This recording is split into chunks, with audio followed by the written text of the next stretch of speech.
Olá, caros amigos, tudo bem? Como é bom estar com vocês aqui, Baruch Hashem. Meu nome é Cláudio César dos Santos, sou monoteísta, resido na cidade de Nova Friburgo, Rio de Janeiro, região serrana. Meu rabino é o Rav Yaakov Genskadit, meu supervisor, trabalho com o apoio do Moretano Márcio Braga.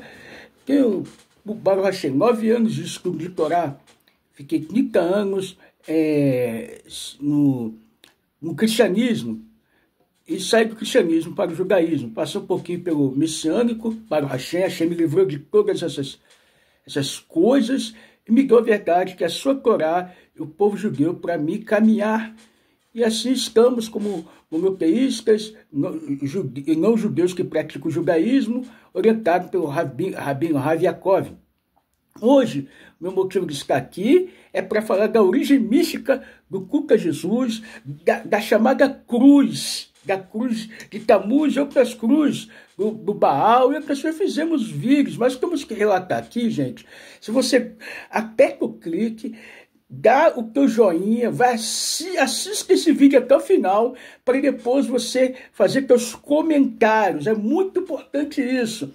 Estamos aqui, o dono da verdade é Kadosh Baruch Hu, mas temos que falar aqui o que achei que temos ensinado e passado para nós, para sair das falácias, porque tem gente desesperado com o movimento Benoa, desesperado com os rabinos que tem que nos dizer a verdade. Então, gente que usam a cruz como símbolo, pregam e tá entendendo? E só falam coisas vãs. E falando que o povo judeu é apostasia ainda. Falando que rabino com guia antimissionário está sendo apostasia. E falando dos Salmos 23, Salmos 53, Zacarias 12. Gente, a pessoa não entende o que é proselitismo. Né? O judeu ele não é proselitista. O judeu ele foi ensinado e influenciou as nações a servir a Hashem e não se converter ao judaísmo. Proselitismo, esse judeu fizesse o não judeu se converter, tá bom? Aqui para você, tá bom? Você que está aí no outro lado falando coisas que você não entende. Vamos lá, desesperado porque está perdendo dinheiro e igrejas fechando, não é verdade? Vamos lá. A origem mística no culto a Jesus, vamos lá. A primeira parte, vamos lá. Êxodo. Olha só a ligação. Êxodo e Jesus, o Deus de Gales. A ligação aos nomes. E o machado já escapou a raiz das árvores. E toda árvore que não produz bons frutos será cortada e lançada no fogo. Mateus 3:10. Mas vamos ver isso daqui, gente. Olha aqui. Antes de JC relatar tudo isso daqui, o eixo, já vamos relatar que Êxodo, o Deus de Gales, falava a mesma coisa. Vamos lá. E vamos em conta o texto do Novo Testamento. O machado posto com a raiz das árvores é uma clara alusão a Jesus, feita por João Batista. Aparentemente uma comparação simples e ingênua. Não fosse a mesma figura usada desde tempos ancestrais com os deuses, e alguns deles com nomes bastante sugestivos, como por exemplo, Êxodo, faz lembrar alguém? Esse tal Êxodo era o deus das florestas, da vegetação, entre os gauleuses, antigos habitantes da França. E o mesmo deus formava uma trindade com outros dois ídolos. O poeta latino Lucano faz alusão a Êxodo numa de suas obras, As Farsálias. Nesse poema, Lucano refere-se ao ídolo como Êxodo, ou Enski, Altaribus, Êxodo de terríveis altares, visto que, segundo se presumia, ele exigia sacrifícios humanos. Êxodo era comumente representado nos monumentos antigos brandindo um machado contra uma árvore. Podemos ver as semelhanças entre Jesus e Êxodo. Vão bem mais além do que simplesmente seus nomes. Não é simplesmente os nomes, né? Não é igual. Então, quer dizer, o cristianismo, o JC, é cópia daqueles chamados deuses antigos. Para vocês verem, não é a primeira coincidência não. Vamos lá mais. A segunda, Baal, um deus defunto. Êxodo tinha um outro deus colega em Canaã. Não de nome semelhante ao seu, mas igualmente suposto protetor das matas, da vegetação, das colheitas. Seu nome era Baal, figura conhecidíssima das escrituras sagradas. Seu nome significa mestre, amo, dono e senhor. Seu culto se expandiu desde Canaã, antigo Israel, até a Fenícia. Baal aparece em vários monumentos cananeus, também brandindo machado, uma árvore. Diz Martin Metzger: na época da seca, Baal é morto por seus antagonistas, Jan e Mok, e as personificações místicas do mar e da morte, permanecendo preso no mundo subterrâneo, de modo que toda a vegetação morre. No início da época das chuvas, Baal é libertado do reino da morte, com auxílio de sua irmã e a esposa Anak, ressurge para uma nova vida, de modo que toda a vegetação volta a florescer. História de Israel, página 49, edição sinodal, 1989. Já ouvimos algo semelhante, um Deus que morre, ressurge, ressuscita para uma nova vida. É curioso notar que no hemisfério norte, a primavera começa em abril. Por isso, a suposta ressurreição de Baal era celebrada nesse mês. Não é nesse mês, no mês de abril, que celebra a Páscoa cristã, que marca a suposta ressurreição de Jesus, mas que coincidência interessante. Não é coincidência interessante, não, gente. É uma falácia do cristianismo, tá entendendo? Mas desse resto do Império Romano, né? Porque a religião cristã, suas vertentes, é nada mais, nada menos do que o resto do Império Romano. Então, nós estamos falando aqui de coisas sérias, tá, gente? Se você gostar, dá teu clique, vai fazer um comentário, porque já a segunda é coincidência? Não é coincidência. A invenção do cristianismo é uma história de amargar muitas pessoas que vai descobrindo a verdade. Vamos lá. Agora vamos aqui para a cruz, gente. A cruz de Tamuz. Vocês aí que gostam de cruz, que acham que o símbolo da cruz, do fulano de tal que morreu na cruz, vamos lá. Uma outra história interessante sobre o panteão dos deuses pagãos refere-se a Tamuz, esse deus babilônico, teria existido primeiramente sob forma humana, mas na pessoa de Semiramis, esposa do Nimrod bíblico, Gênesis 10, 8, 10. É óbvio que a escritura nada diz a respeito. Trata-se apenas de crenças supersticiosas, idólatras dos antigos babilônios. Antiquíssimas tradições mesopotâmicas afirmam que o próprio Nimrod era o filho de Semiramis. Consequentemente, ela concebeu Tamuz do próprio filho.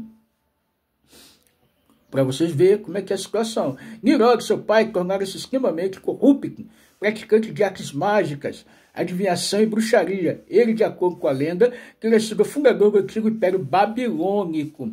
Semiramis, sua esposa e mãe, passou a ser considerada a deusa após a morte de Nimrod. A ímpia rainha aproveitou-se da ocasião para declarar seu filho esposo como o Deus Sol, passando a mesmo ser conhecido como Bel ou Baal.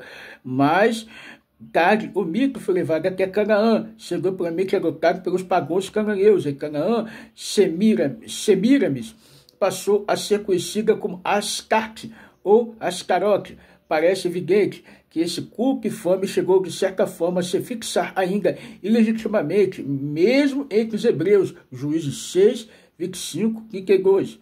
Semiramis, segundo diz a lenda, exigia sacrifícios humanos. Embora se declarasse virgem, deu à luz a um filho, a quem chamou Tamuz. Vocês têm noção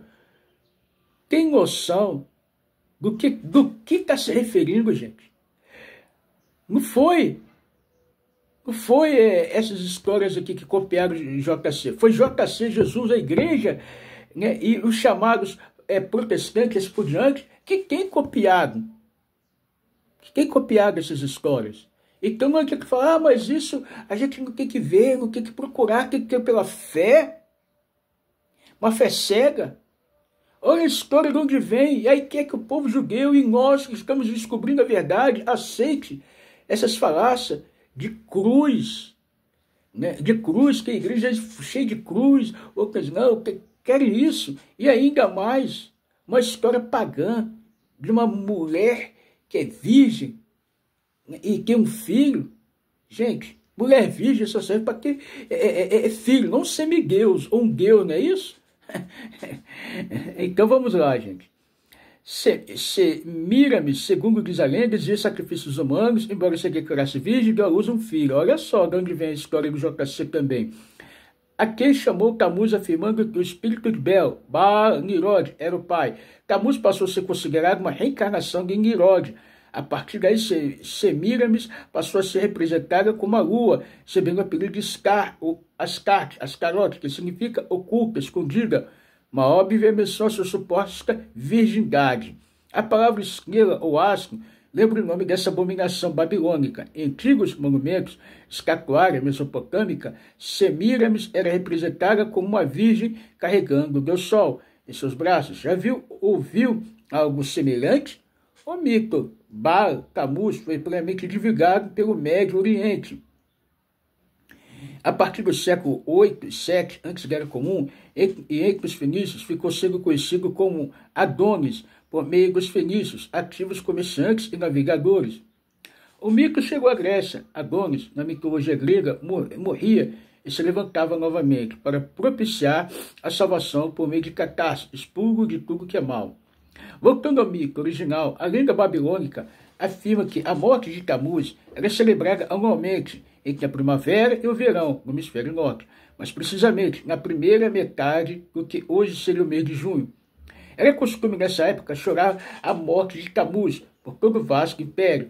Esses rituais envolviam culto à luta, à fertilidade, o grande pranto por Tammuz. Chegou até mesmo a atrair os judeus apóstatas, Ezequiel 8, 14, 15.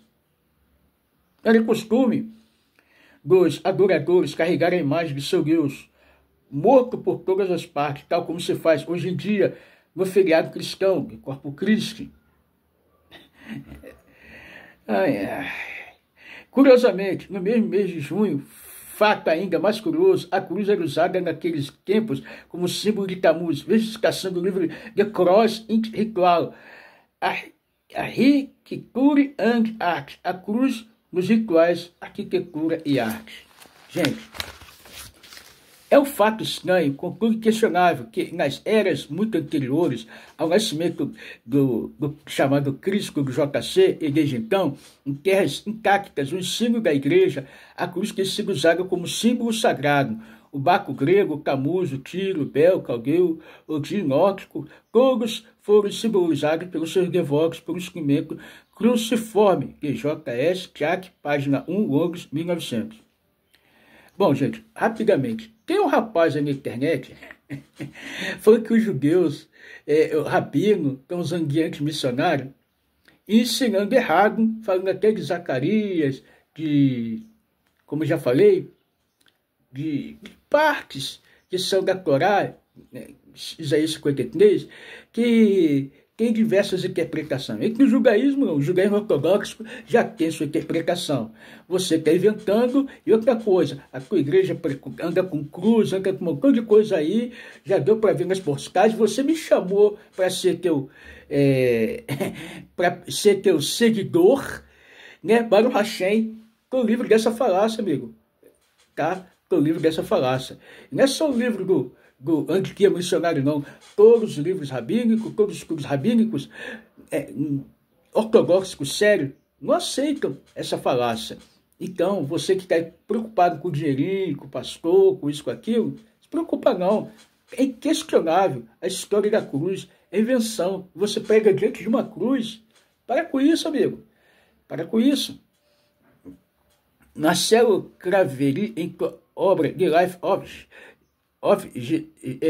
JC, que é o nome dele, Grove Press, 1967, página 35-36, afirma que o local onde originalmente acredita-se ser a Gruta Natividade era antigamente um santuário dedicado a Adonis, Tammuz. Segundo o autor, os mitológicos creem que o local foi tomado pelos cristãos e posteriormente dedicado como exato local do nascimento do JC.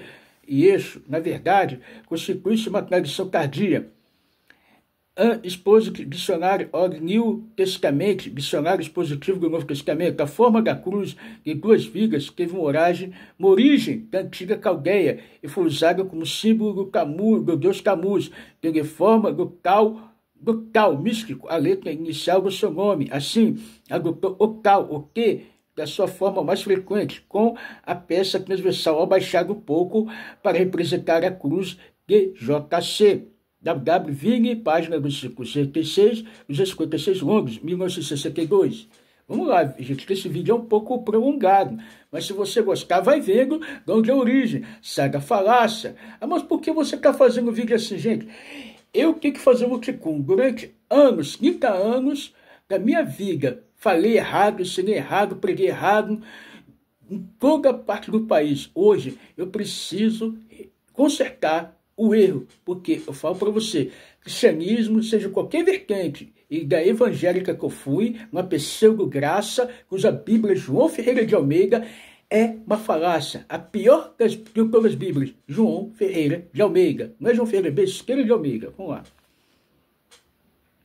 Brinde Radachá, seja qual for, na versão internacional, é uma lástima. E não adianta se levantar. Temos aqui provas. Não é só o guia que missionário, não, amigo. Tem outras coisas. Vamos lá. Eruditos cristãos de todas as denominações ficam perplexos ao estudar a origem da cruz do cristianismo, dizendo de todas as denominações, porque embora admita-se que apenas a Igreja Católica Romana adore, ou como prefere, venere, a cruz sabendo que pelos Espíritos de Paulo era seu costume vangloriar-se na cruz de JC, vangloriar-se na cruz. Uma cruz, um símbolo antigo de idolatria. Gente, você está se vangloriando? Tá indo pelo Paulinho? Tá indo pelo... Eu sei que está totalmente errado, como nós estamos vendo aqui. O símbolo da idolatria. Como símbolo de Tammuz foi adotado pelo cristianismo, nós vemos aí várias igrejas, vertentes aí, né? Que estão aí usando essa cruz, as cruzes hoje. Então, assim, é uma vergonha. O pouco decisivo da adoração da cruz como símbolo cristiano foi dado, muito provavelmente ainda nos tempos do Império Romano, por volta de 315. Era comum a data da conversão do imperador Constantino ao cristianismo. Como ocorreu essa conversão? Em 316 era comum, Constantino sucedeu a seu pai, por fim, junto com Licínio, tornou-se corregente do Império Romano, que foi seguramente influenciado por sua mãe, por sua própria crença na proteção dos deuses. Antes de partir para uma batalha na região de Roma, Constantino afirmou que tivera um sonho em que voz lhe disse para pintar um monograma das iniciais do nome do JC em grego nos escudos de seus soldados. Ele assim fez, e próximo à ponte do rio Milvos, em 512, era comum, Constantino derrocou as forças do exército de Mexêncio. Segundo ele mesmo, sob a proteção do monograma composto pelas letras CR do nome Cristo, pois depois desse episódio, Constantino aparecera como cristão, começaram então a receber apoio de muitos membros da nova fé em seu governo. Assim, em 513 era comum, ele proclamou o Edito de Milão, decretando o cristianismo como a religião oficial do Império Romano, fazendo com que, dessa forma, milhões de pessoas que numa noite dormiram como pagãos e idólatras acordassem no outro dia como novos cristãos. Para vocês verem a situação. Obviamente, usamos os termos pagãos e idólatras aqui apenas para efeito de contraste, porque, como vimos, pouca diferença, se é que alguma, entre o paganismo romano e o cristianismo naquela época. Não tem nenhuma diferença. Todos pagãos. A marca ao lado é conhecido no monograma de Constantino Lábaro. Esse compôs de duas letras gregas X e P, sobreposta foi em esse emblema que o imperador romano mandou pintar sobre os escudos de seus soldados. De acordo com os cristãos, sempre representa o nome de Cristo em grego. Entretanto, esse mesmo símbolo já foi usado desde tempos imemoriais em outros contextos. Na antiguidade, muito tempo antes da conversão de Constantino, o símbolo representava uma cruz. Veja, ao culto Tammuz, visto que o Tal, letra T, inicia do nome do ídolo na antiguidade, era sempre na forma de um X, posteriormente deu a forma de um T.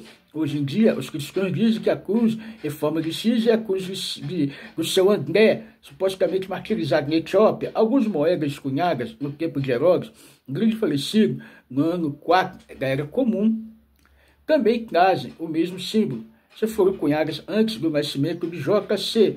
Então, como se explicaria a presença de tal emblema, se é realmente exclusividade do cristianismo? Queria ser heródoto cristão? Obviamente que não, isso seria crônico, se bem que, em termos de comportamento ou desenvolvimento com coisas de origem étnica e judaica, tanto Herodes quanto o cristianismo parecem andar de mãos dadas. Quercey Graves, em seu famoso livro de Sisken Crucified Savios, os 16 Salvadores Crucificados, explica como a ideia de um Deus que morre como expiação pelos pecados fiéis sempre foi comum a todas as culturas pagãs. Um Deus que morre crucificado, ressuscita, sempre foi bem visto pelas culturas pagãs. Em seu questionamento, ele cita Paulo, o arquiapóstata, dizendo: pois nada me propus saber que vós, a não ser JC, esse crucificado, 2 Coríntios 2 Graves, diz que essa declaração de Paulo parece ter sido colocada com a nítida intenção de cercear, limitar o pensamento cristão. Esse mau exemplo foi seguido de perto pelo cristianismo primitivo.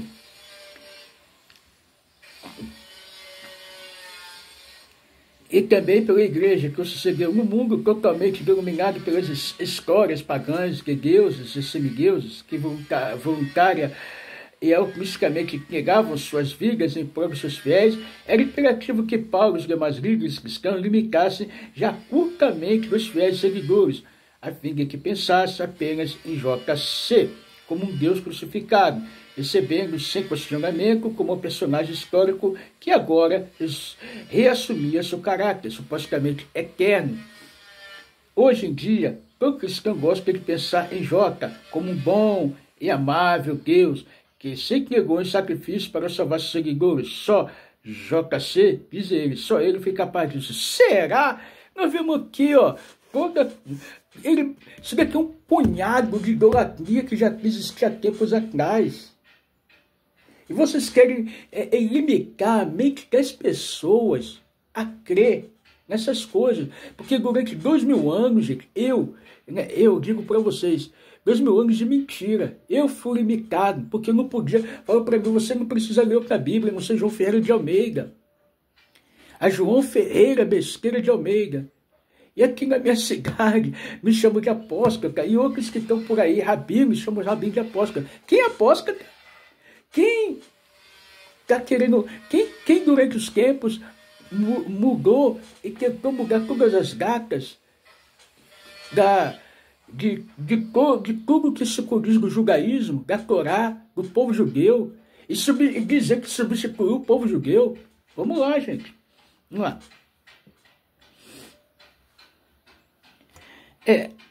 Estudiosos do mundo de todos os 40 milênios atrás, os persas tinham o mesmo sentimento com relação a Mirna, os antigos quecas do México.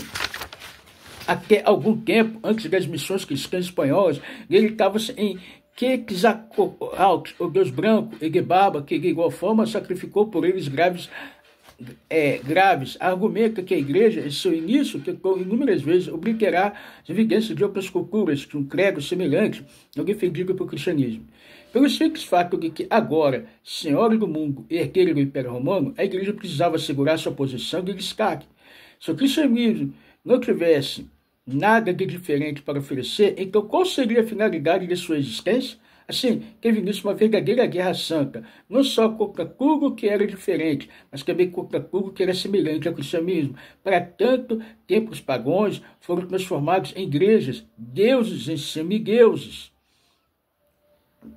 Heróis mitológicos foram cristianizados, ganhando status de santos, personagens que não apenas nunca foram cristãos, mas também nem sequer existiram. Todavia, algo não se conseguiu ocultar ao fato de que o sucesso do cristianismo entre os gentios deveu-se, sem dúvida alguma, às semelhanças inegáveis da doutrina cristã com as antigas crenças pagãs.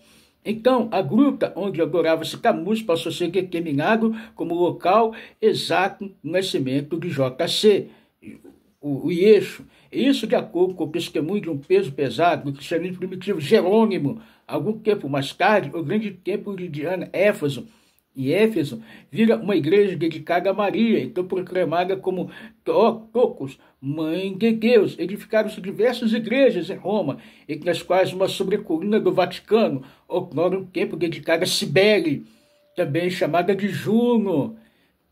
Kersis Graves afirma em seu livro que uma das semelhanças mais notáveis entre o cristianismo e outras religiões pagãs é o fato de todas elas terem o seu próprio Deus crucificado. Está vendo, gente? Em todas as religiões pagãs, o próprio Deus é crucificado. Nada de diferente, como Salomão dizia, nada novo debaixo dos céus. Gente, você é cristão. Graças a Deus, segui o cristianismo para o judaísmo, para praticar o monoteísmo, sem precisar me converter. Então hoje eu estou aqui fazendo a minha parte, mostrando o quanto errado eu fiz e preguei. Porque eu preguei essas besteiras aqui do Cristo crucificado, que morreu para dar vida, essa bazela. Então, gente, hoje, abre os seus olhos, estudem. Ah, mas ele é... Não adianta. Não temos medo, não tenho medo. Estamos aqui para falar a verdade para quem precisa ouvir. É como diz o ditado. Você pode levar o cavalo para beber água, mas da água, beber a água está nele. Ele, se ele querer beber, vai beber, senão... Então, gente, se você quiser beber água, experimentar a verdade, lutar pela verdade, você vai conseguir. Agora, não fique com medo de ir para o inferno, de ser excluído. Isso daí é pegar a salvação, isso daí é mexer com o teu psicológico, com o teu mental, para você não abrir as cortinas da verdade. O que há em um nome? A pergunta do dramaturgo inglês William Shakespeare pode ser parcialmente respondida por outra gema do pensamento. Há mais mistérios entre o céu e a terra do que supõe nossa vã filosofia. Muito cedo, no cristianismo, o Cristo passou a ser usado não mais como uma tradução para o grego do termo Machia, Messias, mas assumiu a função do sobrenome divino para JC de Nazaré. A palavra está enraizada no termo grego Hirio, que significa ungir, untar, especificamente um cavalo para a batalha. Não esquece que a palavra foi introduzida às outras nações, que fez a tradução das escrituras para o grego. A Septuaginta, cerca do século III a.C. comum, onde quer que no texto hebraico aparece a palavra Machia, ungido, os tradutores verteram no para Cristo. Ciro, o rei da Pérsia, foi chamado de ungido em Isaías 45:1. E no Salmo 5:15, a forma plural é usada com relação aos patriarcas. Nas escrituras judaicas, o termo Machia ungido limita-se em seu uso apenas ao rei judeu, aos sacerdotes, aos ancestrais dos israelitas e a Ciro. Já a palavra grega, Christos, vinha a ser usada há milênios entre as escolas de mistérios do Oriente. Como o nome título de avatares suporta as encarnações de divindades, tudo isso em épocas bem anteriores que supostamente Jesus teria vivido. A forma do nome Cristo tem uma semelhança paralela e suspeita com inúmeras divindades egípcias. Tahut, mais conhecido por Thoth, tem sua forma latina como Mercúrio, e a grega Hermes. Thoth, no Egito, era conhecido como o deus da magia, o deus dos magos. E a palavra em si, convertida para hebraico, significa sob, embaixo. A mesma raiz hebraica, Tahat, significa em lugar de, por extensão, substituto em latim. O termo seria infernos, de onde extraímos o termo português inferno. Literalmente, o lugar que fica abaixo, inferior. Entre os egípcios, Thoth era conhecido como o senhor de Ma'a, Ma'a ou Ma'at, significa verdade, similar ao hebraico Emet. Ma'a, Ki-Eru, que significa a palavra verdadeira. É a base do que parece para a forma latina Mercúrio, Hermes. Era conhecido como o deus da fala, da palavra, patrono dos oradores, conforme deixa transparecer mesmo o Novo Testamento. Porque não existe nada de Novo Testamento, tá, gente? Isso daí é invenção romana. Chamaram Júpiter a Barnabé e a Mercúrio a Paulo, porque esse é o que falava. Atos 14:12. A letra, o sinal hieróglifo egípcio, KH, é geralmente escrito no grego pela letra C, pronunciada grupalmente como CH, ou QHERU. Os egípcios seriam então o Heru, Cheru, vertido para o grego, formado pelos sinais CHR. Essas consoantes formam, como vimos anteriormente, o famoso criptograma grego, CR, transliterado CHR, dos primitivos cristãos, que ainda hoje podem ser vistos nas catacumbas de Roma e muitos outros antigos monumentos cristãos. É a crença generalizada que esse monograma, usado também por Constantino, refere-se ao Deus cristão, Cristo, escrito em grego, Christus. E isso em todos os documentos antigos no Evangelho de João, capítulo 1:1. JC é chamado de verbo, em grego, ou logos, significando a palavra, uma clara alusão ao Mercúrio latino, deus da palavra, dos oradores, porta-voz dos deuses, ou Atot egípcio, deus das profundezas, senhor da magia. Cabe também salientar que nas antigas escolas de mistério do Oriente, o termo Christus era usado mesmo séculos antes do cristianismo, como uma referência às diversas encarnações de deuses que desceram da terra para orientar seus seguidores. O mesmo termo já era usado com relação a Zoroastro, a semente das estrelas, em persa, cujo nome também pode ser interpretado como filhos de deuses. Eis aí a parte da origem.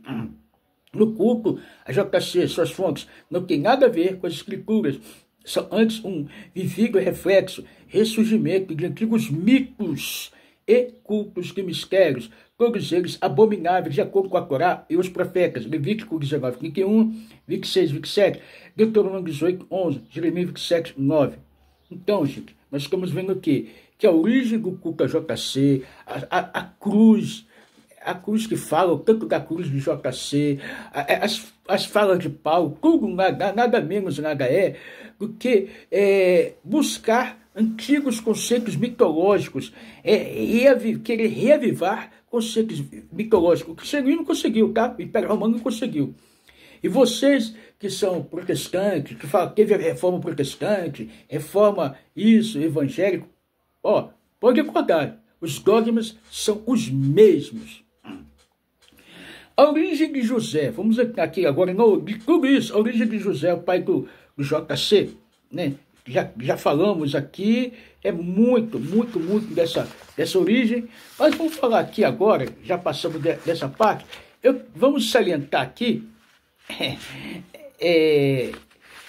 vamos salientar nessa história, porque tem muita coisa para nós passarmos, tá, gente? Tem muita coisa. Vamos deixar para o próximo vídeo, porque a história é extensa, a história é longa, a falácia é a mesma. Então, não adianta, gente, não adianta querer falar, inventar. A história religiosa do Novo Testamento, de JC, é uma lástima. Mas a cruz desse, a cruz daquele. Cruz é uma invenção não de hoje, guarda. A Trindade é uma versão não só de hoje, e vai totalmente contra a Torá. E criar um novo livro, que não foi criado NT, Novo Testamento, não existe. Está escrito em Deuteronômio 4:2. Não diminuireis, nem subdiminuireis as palavras desta Torá. Então, quando você aumenta, você cria uma nova religião, e vocês criaram. Seja qual for ela, seja qual for a ramificação. Será que quem usa a Bíblia João Ferreira de Almeida tem várias vertentes que usam no cristianismo? Eu não quero falar o nome delas. Então, vocês estão muito enganados, tá? Muito enganados. Eu estou aqui falando isso porque, como falei, foi 30 anos do cristianismo. Graças a Deus, eu estou liberto dessas falácias, dessas mentiras. Tá bom, gente? Qualquer coisa, estamos aqui. Meu nome é Cláudio César dos Santos. Venha participar do movimento Bem no Brasil. O que é isso? Esse movimento é um movimento de judeus de judaísmo para não judeus. Vem ficar conosco. Não precisa se converter. Não precisa você levantar a mão. Você vai ser, não, o perdão está no teu coração, no teu sentimento de humildade. Venha para cá, venha buscar as 7 leis dos filhos de Noa, tá bom? E você vai saber melhor vindo para estar conosco. Temos um espaço físico junto de nós aqui em Nova Friburgo. Nos procure no WhatsApp, no Instagram, no Facebook. Estamos aqui para orientar, falar com vocês. Tudo de bom, junto vamos construir um mundo melhor, mas já.